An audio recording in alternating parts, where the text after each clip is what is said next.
We are live. Milan, mate, how are you? I'm good, thanks, Leo. How are you? Good to chat to you. What have you been up to today? I've been at the office. I just went to train, and I'm keen to chat with you. Are we having a big economic impact today, or are we just kind of surfing in Bondi? No, today's an economic impact kind of day. It's winter in Sydney at the moment, so no one is surfing anywhere in Australia. I know, yeah, the winter depression is absolutely real. But what I wanted to do today was basically just get an idea of the stuff that's worked really well for you in terms of your ad funnel. As we talked about before, there's not really that many people in Australia that are doing it at a really high level in terms of generating tons of qualified leads through an ad funnel, through cold traffic. Like obviously a lot of people can get something done when they, try and get famous or they run YouTube or whatever it may be. But I know you guys have been able to scale up really, really effectively, majority through a paid ad funnel. So I wanted to bring you on and discuss that. And for the audience, just giving them an insight into what's even required to scale up really quickly in terms of ads. So really, really excited for that. For context to the audience as well, this is something that I'm going to do pretty frequently. Looking to get a good cadence of just talking to the best business owners, particularly in Australia, because it is a little bit of an underserved market. Milan, do you want to just introduce yourself, your company, and a bit about what you do? Sure. So we are. My name's Milan. I'm co-founder of Hamilton Emails. We're an email marketing agency. We run the Klaviyo and other kinds of D2C email marketing for e-commerce brands. We work with brands about 1 to 20 mil a year in sales, and we just do one thing. We do it really well. And over the past year, we've been working with you, and we've actually grown quite a bit as a result of that. So happy to share the learnings. I don't think I'm going to share much which you haven't touched on before because most of the stuff is stuff we learned from you. But here to answer any questions anyway.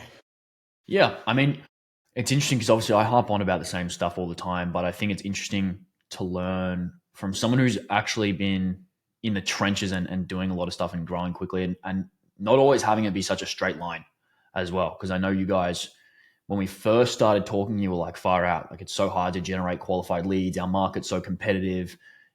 This is like nearly impossible. Um, so yeah, we can kind of go from there. Like where were you at? What was that, like 18 months ago when we first started running it up? Yeah. So 18 months ago was Jan.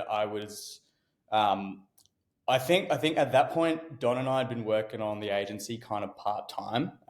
Don, yeah, we had full time jobs, and we were kind of doing this on the side. So this was something that we just kind of built. Not like we put a lot of work into it, but it was we only had a limited amount of time. And then in Jan, I quit my job, and that's when we were full time. But it becomes a lot more real when you quit, and it's like, oh god, we actually got to make it work. So um, yeah, I think we had probably 6 or 7 clients, and then that was where we started at. And then over the course of the year, well, we were at like about 20ish now. So yeah. Yeah, beauty. And what were you thinking at the time? Because I know specifically with email, it is very competitive, and there are very few ways to actually get it to work in terms of client acquisition, and you can kind of look around at what people say to do. So what were you thinking? Like, what was kind of your plan when you dropped? I know you dropped out, but when you quit your job, like, what was the initial idea of what you were going to do?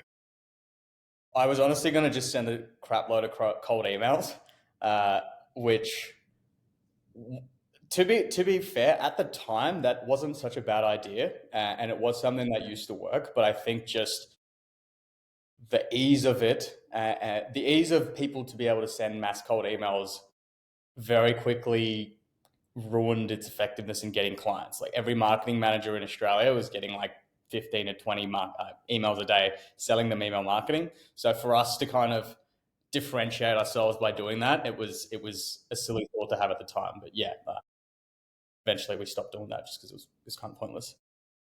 Yeah, so you're just going to spam everyone Yeah, like the classic method is. yeah, you send like 5,000 cold emails a day to every marketing manager in the world, and then even if you have a 1% response rate or a 0.1% response rate, that's like 50 people that say yes, or 50 people that respond a day. But the reality is, every email agency is sending 5,000 to 10,000 emails a day, and every marketing manager is getting 15 or 30 emails a day, and you just look like an idiot to all of them. So yeah, wasn't really good in terms of getting positive. First off, getting responses and then positive responses that actually converted into clients. Yeah, I think it kind of sucks, honestly, how badly that strategy turned out to be. Because I Yeah. remember when it was working, and everyone could get deals from it. I was like, oh my goodness, this is such a hack. It's such an arbitrage because no one even knew how to like set up the domains properly and stuff. Yeah. Um, and then there was just like an influx of particularly e-commerce based agencies that had built their entire company off just kind of more or less spamming out email scripts that they'd found on Twitter or something, or from like a coach, and that would work so well. Like you'd sign 5-10 clients a month, and it was easy. But then when the market kind of develops, you have to figure out something that's going to work. And then that's when typically people go to paid ads because it's obviously a bit more expensive in terms of the initial cash outlay. Um, but in your experience, as mentioned, it's more scalable. So I'd be curious from then. So you started running paid ads when, like middle of last year ish? Let's say March, April, around there. Yeah, March, April around. And how long did it take for you to start getting consistent deals from it? So it was actually kind of hard to crack in that we were running like lead magnet type things to kind of like we would try to show our expertise. We'd have a lead magnet where we'd show like just people sign up, you get this free guide on how to do this certain thing, and then people put in their email, and then the idea was we nurture people with a newsletter once they've actually put in their email in. That actually didn't work that well. What we started finding success with was when we actually just ran book a call funnels, just literally an ad, and it was just, hey, like book a call with me, whatever kind of messaging, but the end goal was just book a call. And I think when that actually, so it sounds simple, but when that actually started working was when we stopped trying to sell retainers on those book calls, but it was more so we just started to sell like a small introduction thing, which was like a small taster. And you just pay a small amount of money, you get a small thing. It's not that much risk to the customer. Obviously, they'll lose a bit of money if we're scammers, but it's a small thing for them to test. And it's almost like if that goes well, that sets the that opens the door for retainer work down the line, which is inevitably the end goal for us. So yeah. Love it. So how many people did you scam on intro offers? Not enough. No.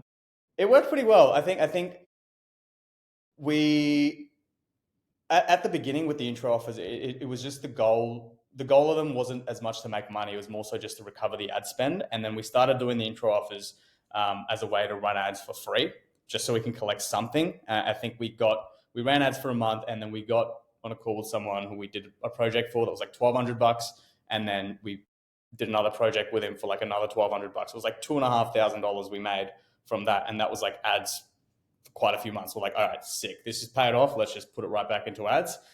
We didn't think of that as like, any that money never left the business. That was just straight in the business. How do we just invest more to crack it? And then, yeah, started to work after that, I guess. Mm. And I think it's an interesting case study as well because, like you said, you can start with lead magnets or you can start with whatever strategy that you outlay as, okay, this is something that's working in my market. This is working for my competitors. I'm going to start trying to do it. But it's a good instance of pretty much that you have to figure it out for yourself no matter what. Like if you don't have something working on paid traffic, every single time you have to figure it out for yourself. And I know this because I work with so many people in your industry. And it's interesting because all of them and all of you guys run different stuff. It's never the exact same plug and play. You can just steal someone's ad script or you can just steal someone's offer and it's just going to work. You actually have to figure out exactly how it's going to work for you, more so than anything else. And that does mean that you have to sludge through a bit of BS in terms of like, this lead magnet didn't work. This offer didn't work. Okay. I don't really want to take on this client, but maybe I'll just get it done. And then while we're trying to figure it out, we can recoup some spend and reduce our risk. And then eventually, I think what was the winning offer for you? Like you had a pretty big breakthrough over time, didn't you? Where you just started booking calls left and right. Yeah. That was just like, hey, we'll just do an audit for you. Um, it was so simple, but yeah, that started working. And then it was a script actually you gave me. It's like, hey, we'll just build like intro flows for you. And it's like guaranteed. Like if it doesn't outperform your current ones, like we'll give you a full refund. Thankfully, we've never had to refund anyone for that because that would Beauty. whenever we paid the money, we're like, all right, let's put it right back into ads. So thankfully, no one refunded that because we would have been in a lot of trouble. But yeah, that worked pretty well. Yeah, wonderful. And how many calls would you say you ended up booking from that ad funnel? I think overall, like my initial goal for calls a month was 30 calls a month. Um, that was across all channels, whether that's referrals. I was doing a little bit of cold calling as well, which is pretty painful, and ads. I was getting like 30 calls a month around June ish, and then I think since then I probably get like 50 about 50 calls a month. Right. And they're qualified brands, or what was the type of qualification that you had? No, so I think that's probably something I could do better is that I could qualify my leads better. But I think part of how I just think about, our market, because we mainly service Australia, there's only a small limit of brands that are like extremely qualified, like let's say 5% of the market that's like, you know, big enough, in the position where they need our retainer service. So I'm kind of almost happy to do a bunch of calls which aren't qualified and just give some value there, just so that, if they know someone that might need, help from me, or whatever, they're like that almost acts as like a referral engine on some level. Um, so I actually spend an ungodly amount of time just doing audits for brands I know we're not going to be able to help, just because I know that they know other brands. And I think this game is a lot of the reason on why it's so difficult to get clients online is because of trust, and no one is going to sell our service better than our customer. Or like your friend is always you're always going to take something your friend says at higher, value than something that you kind of find through an ad at the end of the day. So I'm happy to do unqualified calls and just give as much value as I can, in the hopes that, because I know, like, some of our best deals have come from just that kind of thing, where I do an order for someone that's unqualified and they're like, hey, my friend's looking for this. And the referral deals are the best deals to work on, because they come in trusting you. They're usually like very qualified brands, and generally just we do good work for them, and they're just a pleasure to work with. So yeah, that's kind of why I do that. But I couldn't tell you too much like specifically on how many of them are qualified, because I just kind of, I don't really screen for that. It's an interesting point, and I know so many people that don't do that. Like I know so many people that if a call is unqualified, they just cancel it. And I think that's a really good indicator of like the difference between business in Australia and business in the US. Because in the US, it's very much like, how much money am I going to make you, and how much money are you going to pay me? If Yeah, yes, sign the contract. If no, piss off, because I don't want to deal with you any longer than I have to. yeah, yeah, And in Australia, I think even just in terms of like looking at it from a pure sales standpoint and like purely a sales technique, it's like you kind of do have to lean a little bit more relationship based, which I don't actually dislike. Like I think because I went to the US for a few years and I've kind of just sold into that market a ton. But then I come home and I'm like, you know what? I actually prefer Australians a lot more than, the typical Yanks, or, yeah. the Canadians or the Europeans or whatever. No offense to all you guys, love you all, of course. But there's something good about building in Australia. Yeah. And look, no hate to the US, but I could try this in the US, but it's just such a big market that I doubt that it would actually have as big as impact as here. Whereas I feel just because if I do it to a lot of people here, there's probably I feel like now we're almost building a bit of a reputation just by doing that, by giving value out. And someone knows someone who's worked with us, or someone knows someone who's spoken to us, just because it's a small enough market where we can do that. And it will yield some, tangible. I don't do it because it. I actually kind of like, that's my favorite part about the job. I actually like doing audits. I love like getting a call with someone and then it's like, hey, like these are things you can do and they can take it away. Like that's actually kind of fun, but it definitely yields a greater return here than it probably would in the US. Yeah, 100%. And I guess that's the benefit of having like an extroverted co-founder, you know? Yeah, yeah. I love doing these calls, so it's my favorite part of my job. So Yeah, I love that. But yeah, no, so that makes sense. So you kind of struggled along to figure out what was going to work in your ad funnel. You ended up launching these audits, um, and then it started working pretty well. You started scaling. What ended up happening at that point? Like I remember at some point around the back end of last year, you hit an all-time high month, and then you were like, "Oh, I have to turn off my ads." yeah, so we got full. So yeah, turns out you can't just keep signing clients. Like you actually have to service them.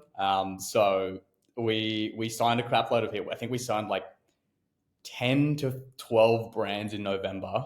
Um, 14, I think it was like 14 brands. It was actually like ridiculous. And they were like, all right, this is great. Don, like every time I signed a client, it went from just for context, at the beginning of the year, we had no clients, and at the end, we had too many. And Don, like at the beginning, was like, "Please bring me some clients. We need to eat." And then at the end of the year, he's like, "Please don't sign any more clients. I need to sleep," because you actually have to do the works. Yeah, we just for the past like 6 months or so, we've just completely dived into just client service. How do we deliver the service at scale? Like doing email marketing is already hard, but then doing it at scale is extremely hard. And then making a service better as yourself, like figuring out how you can be better at it yourself is hard. And then figuring out how you can make your service better at scale is even harder. So we've just been super deep into just hiring, improving process, like diving deep into like what do clients actually care about? How do we improve the service? How do we, do everything we can so that people are very happy with us, and we're not compromising the quality of our service when we bring on someone new. And I think now we have just finally solved it. Just a couple more weeks of testing, and then we're going to ramp up acquisition again, just because um, like part of the problem with running ads is now my face is on it. So I also don't want to run ads if we're going to bring on a client and I'm not proud of the service that we're going to give them, because now my face is on it. I'm a I'm not famous, but like when I go to, like, for example, some industry events, like You could be famous, you know? at some no, I like some, like for example, like Klaviyo events, like I have been recognized before, and I don't want to be the guy walking around there and someone's like, oh wow, that's Milan. He sucks at like that. That's actually like more than a financial thing. Like I don't want to bring in clients to lose it, but more so it's just like an ego thing. Like I don't want to be shit. So we kind of paused our acquisition past few months, and we're kind of ramping it up again because we are a bit more comfortable now that we're good at what we do again and can service and people at scale. So yeah, Yeah, that's hilarious. I suppose at the end of the day, it speaks to the number one problem that most people have, which is that not enough people in their market know who they are and, yeah, and enjoy them and like their service. Because similar to what you said, like the best clients are the ones that come from either a referral, or they just know you, or they don't even know why you they know you. They just know they know you. yeah, I suppose that's a benefit of doing like the lead magnet strategy, or even doing the free audit strategy, where you're just kind of getting your name out there in the market and making a profit while you're doing it. Because obviously sometimes it doesn't turn into deals, but you just kind of get that notoriety and that reputation where people in your market know you, they like you, they trust you. And then you go to a Klaviyo event and they call you, hey, there's Milan, he's the guy who fucked up my email flows. What the hell yeah. can you do there? I don't want that. No.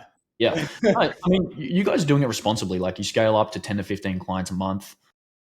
You reach a new level where your service needs to, or your ability to service clients needs to grow, and then you kind of dial it back a bit, and then you build the team up, and then you can build it back again.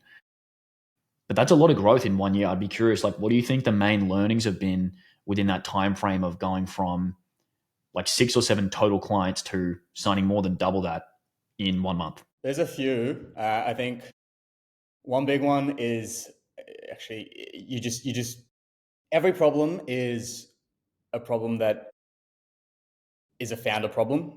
Like I'm head of sales and marketing. I run that. Don is more so on operations and running. But when there's a problem, it doesn't matter whose title it is, it doesn't matter if it's his responsibility or my responsibility. It's a problem for the business. It's stopping growth, and we both need to figure out how to solve that problem before the business can grow. So that's kind of big learning, is just focus on the biggest bottleneck and forget, let go of your ego. It means nothing at the end of the day. Like, Don and I, we both just want the business to grow and do whatever it takes to solve the problem. That's so he for example, he's ops. When we weren't getting clients, like he would help me with client acquisition. When this year, when we've been trying to improve service, technically not my problem, but I did all I can to try and help, just because that's the thing stopping us from growing. So I drop the ego, just focus on the biggest problem and focus on the biggest bottleneck that's stopping you from growing. That's probably the biggest learning. And is that how you got your role as head of customer success, despite spending all your time on sales and marketing? Yeah, yeah. Well, look, I think partially because of that, we just make up titles because we just every problem is dealt by whoever could deal with it. So we can change the titles to whatever it is depending on the day. You get, it's your company. You can make up the title as you go. Yeah, maybe I could be like Elon and call myself Techno King. Yeah, I might do that. That's like not a bad idea, Yeah, not a the bad role. Techno King of Tesla. Yeah, no, sick. So the main learning you've had is just kind of knowing that you have to chop and change as you go, and then kind of just do what's necessary to scale.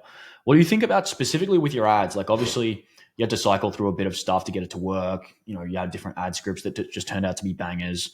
Um, in terms of ads, what have you found is kind of the most actionable insight that you wish you knew at the start? I think Meta's algorithm is really good at finding people that will resonate with your ad. So most of the hacks, I don't know. I spent a lot of time trying to like hack Meta or just understand Meta really well. I think at the end of the day, Meta's built an AI engine that can machine learn and just find the best people for your creative. And the only thing you need to do to make it work is just upload a strong volume uh, of creatives. One thing I was doing, like every week, I'd come up with a new creative. I'd upload it to Meta and hope for the best. So that's one thing, just creative volume. Post frequently, put a lot of stuff in Meta just so it has enough data to kind of learn properly and show it to different people and find what works. I think the second learning is the time horizon it takes for your ads to work is probably longer than you think, especially for B2B. You're not selling to consumers that are just going to see an ad and then just go, oh, damn, this is like a cool bottle. I want to buy it. This is business owners. And the decision making time for that is way longer than any kind of D2C product.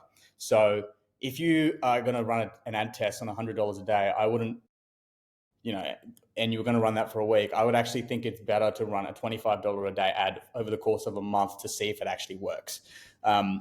It's harder to see if that works because obviously, we both want like quick, we want to shorten the time it takes to actually get feedback so that we can iterate. The reality is people aren't going to see an ad with your face for the first time and then click and think, oh yeah, okay, this is awesome. Yes, it's they got to get familiar with you. They got to get familiar with your business, and it takes a while. How you can, yeah. So that's the second insight. And then in terms of trying to say stuff because Meta's algorithm will show your content to the right people, you've got to just kind of dial in and find another source of information in terms of what content to put in the ads because you can't really use let's say you're doing like creative testing. Let's say like I have like 10 different angles and I'm trying to learn what works best by running an ad for a week to see what got the most clicks. I didn't really find as much success with the creative testing stuff. Like I try to go deep and just like make 10 different angles and then just to see what gets the most links. I didn't understand statistical significance that well. So what ended up actually working for me was just trying to find a primary source of information that was really good. And that was quite literally calling up clients and just talking to them. It's like, what are you thinking about? What's top of mind for you? Looking at the primary source of information on like what we're actually doing with our clients. And then that making ads based on those conversations on things that I knew would be relevant to those kind of people, but then just putting it in Meta so that Meta can find more people that message would resonate to, if that makes sense. So I think what I'm trying to say a lot of the time, I think in D2C, the ad strategy is find like 10 angles, make like statics on them, test what works best, and then based on them, like expand. But I think mine was like you almost come in with a primary source of information of like who you want the ad to go to, and then you develop messaging specifically for them and then run it for a longer time horizon. That's what ended up working. Well, that's kind of like what we do now. Yeah, I hope that was clear. I went on a bit of a Yeah, journey. that's pretty clear. Like, I think what I'm hearing or the way that I feel you articulate it was pretty much the best way to get messaging is just to ask your actual clients what Yes. they're thinking and where they're at. And then when you use the right messaging, which is what your clients are already saying, if you upload that into Meta, Meta will automatically, to a pretty specific level, be able to target people that are similar just based off them knowing what color your jocks are and them knowing what coffee shop you go to at 7 a.m. every single morning. So they know all that stuff. They're going to know that you're struggling with your email flows not converting pretty much. Yeah. Yes. Yeah, pretty much. Is that's pretty much the size of it? What else? So in terms of that's the ad side, like you said, I think the problem a lot of people face is that they launch ads and then they're like, when's it going to work? When's it going to work? When's it going to work? When's it going to work? What can I expect this week? because a lot of times that's just the reality of it. Like you want to get results quickly. But what have you found is like a good strategy post ad? Because obviously the ad is everything you do to attract someone, and the actual conversion occurs everything you're doing after the ad. So what have you found works there? I kind of start with an audit. Okay, so when we were growing fast, I would try to just sell some kind of small intro offer, whether it was whatever pain point is relevant to my, like just something we could sell that was small. I would sell. And I guess when we were starting that, the goal was just to collect some ad spend back, because I paid all this money to get this call, and then I just want to recover some cash. But more so than the actual deal, more so than the actual money, it was more just we get logos, we get brands we work with, and we get more people that we can call upon to be like, hey, do you know anyone that can refer business to us? So I don't know if that answers the question, but what a lot of like the retainers that we got last year were actually just not directly from the Booker call. It was like, hey, we did an intro project, and then they referred someone. That some of our biggest clients today are people that were referred for people we did an intro deal for, which was like a small project.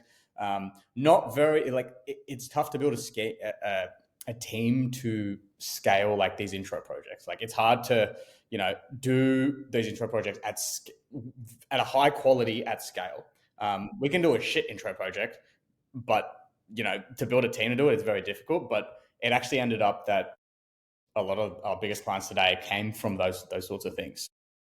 Yeah. Mm. Sorry, I got on a bit of a jumble, but I hope that's No, that's interesting. I've never really viewed referrals from intro offer clients as like a main source of acquisition. So it's interesting that you've been able to do that.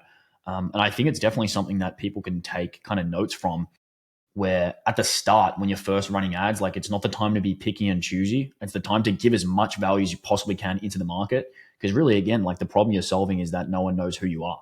So you're trying to basically become friends or build rapport with as many people in your market as possible. And then, like you said, then referrals can come off the back of that. But it's interesting. I actually have an interesting insight with being able to scale the intro offer where you're just kind of selling these ad hoc deals. But obviously, you don't want to take on recurring employees to be able to fulfill that work because sometimes it's spotty or it's inconsistent. yeah. Um, what I've found success with that is basically getting a project by project team of contractors that I know I can call upon, getting them trained up on our systems, getting them trained up on our employee trainings. So they're basically an employee, but they know, hey, every month on average, you can expect this many ad setups, you can expect this many deliverability setups. And that way, the other benefit is that you can control the gross margin. So I can know, for example, with ads, I know I have a contractor, I can pay this much for edits, this much for the funnel design, and this much for the copy, which means I know exactly to a T if I sell a project for 3K, 5K, whatever, my cost of fulfill on that's going to be the same every time. And I can also manipulate that number so I can get a better gross margin and not have to pay a retainer. That's a really good idea. I'm gonna write that shit down. Yeah, you can feel free to steal that. That's gonna that might be beneficial for you. Yeah, for sure. Yeah, and honestly, like with those, it's so good because you have that ability to manipulate the gross margin because you know I'm going to pay 20% of my gross margin to the contractors, and that means my 80% gross margin on this is pretty good, and then I can actually make sure that I'm making money, including my cost to acquire that customer. Yeah.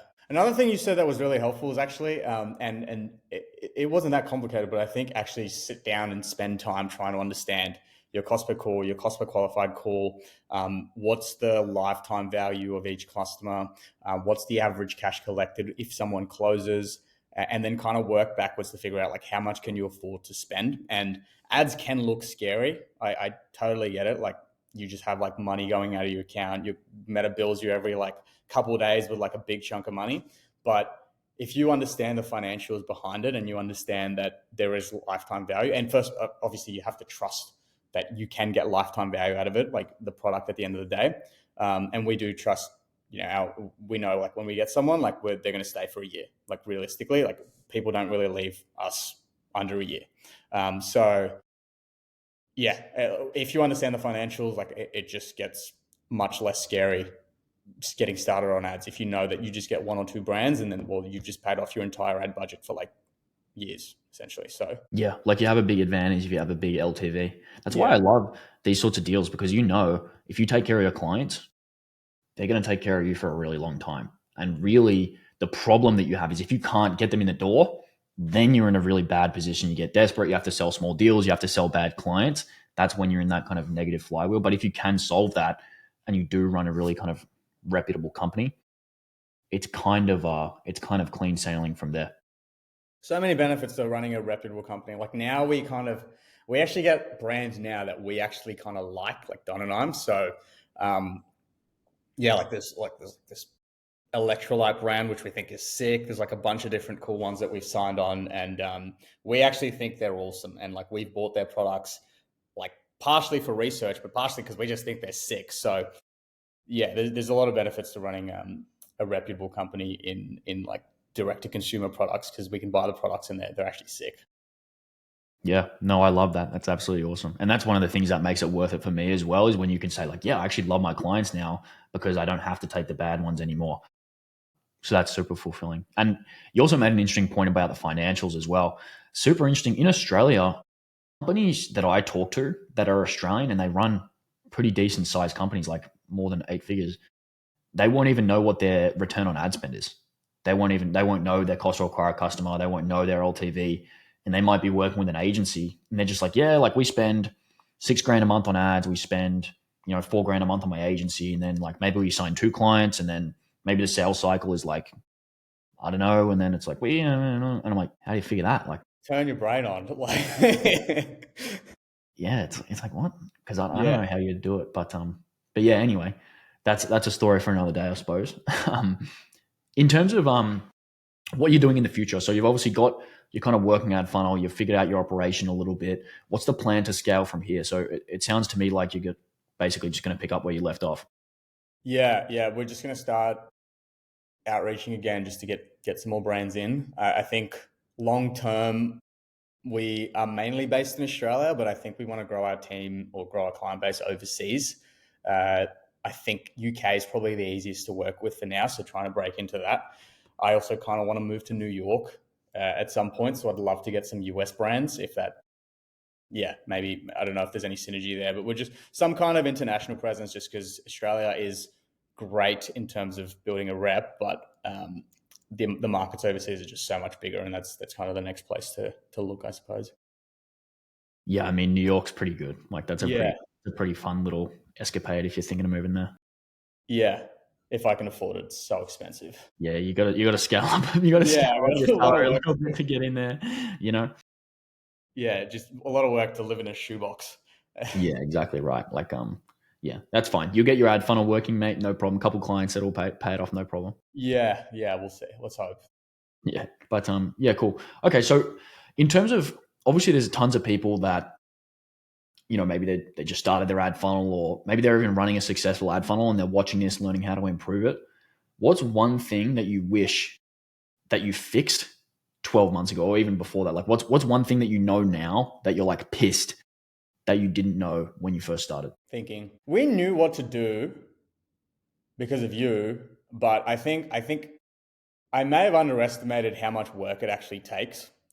So there was like 5 months where I was literally working 12 hours a day, and all I was doing was just actually focused work.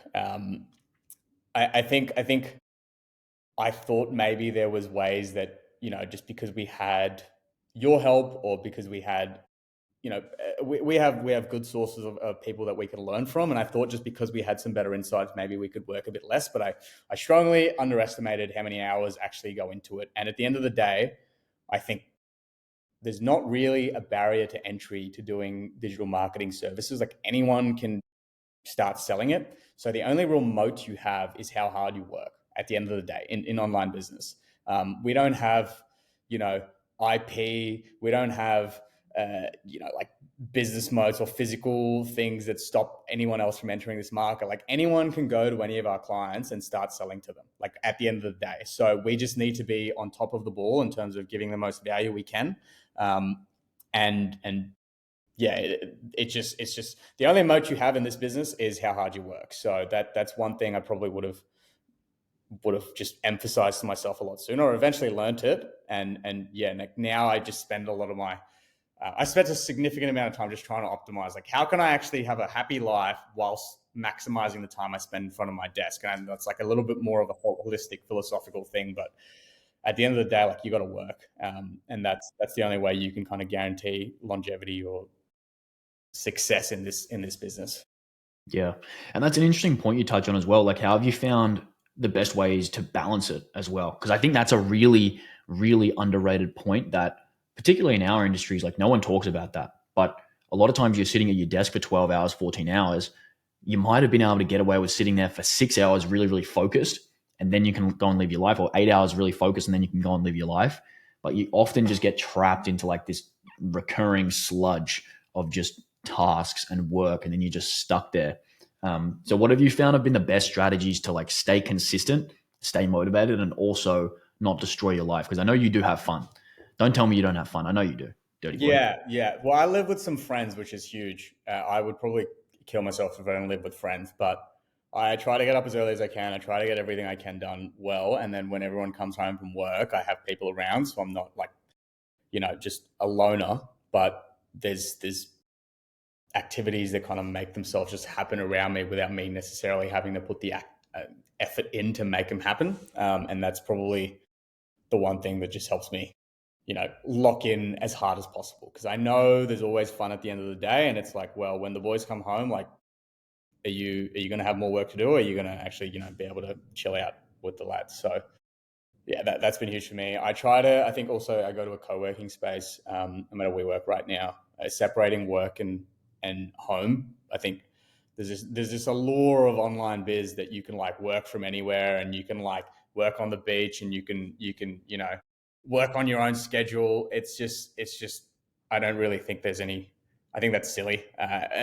Online business, again, like, it's how hard you work. That's the only moat you have. And if you're working on the beach, you're not getting anything done, so you will get swallowed. So um, I find having some kind of separation, like, I wake up and I have a little morning routine to get to the office. And when I'm at work, maybe I'm not working at 110% when I'm at the office, but I'm there 5 days a week. I'm working at 80% for those like hours that I'm there. And then when I leave, like, it ends up working out to more work done over the course of the week. Whereas if I'm working from home, I can wake up, roll out of bed, just roll into my desk. I feel like it sometimes, and then I don't. I have 100% focused work, and then it ends up working out better when I'm going to the office. So yeah, I think do all this work to escape the shackles of corporate life, only to go back to an office. Sounds silly, but that ends up working out better for me at least. So Yeah, I think with those sorts of things, it's just like what's going to work for you. Because I know for me, I kind of work better out in office, but a lot of times just changing the environments is good. But then sometimes I just want to get consistency, so you can kind of pull those levers at at different times. Like if you need to get to the office and just kind of shake yourself out a little bit, or if you need to go home and just kind of lock in and get rid of all the distractions, then it's a good time for that as well.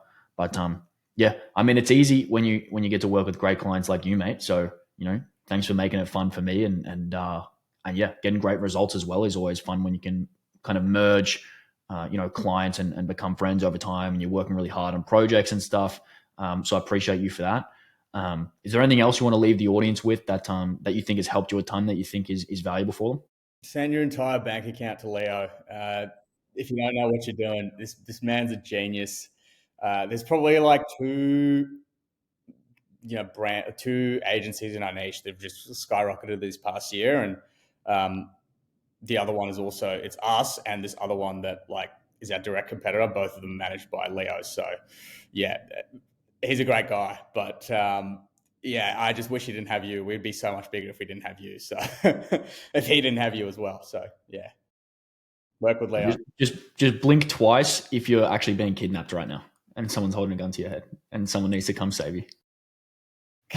I'm kidding. Yeah, no, that's good stuff. I mean, I appreciate it, man. And like I said, it's been a pleasure working with you guys, and I can't wait for you guys to keep crushing and hopefully work with even better brands and get even bigger. So yeah, excited for that. Appreciate you coming on and sharing some of your best insights.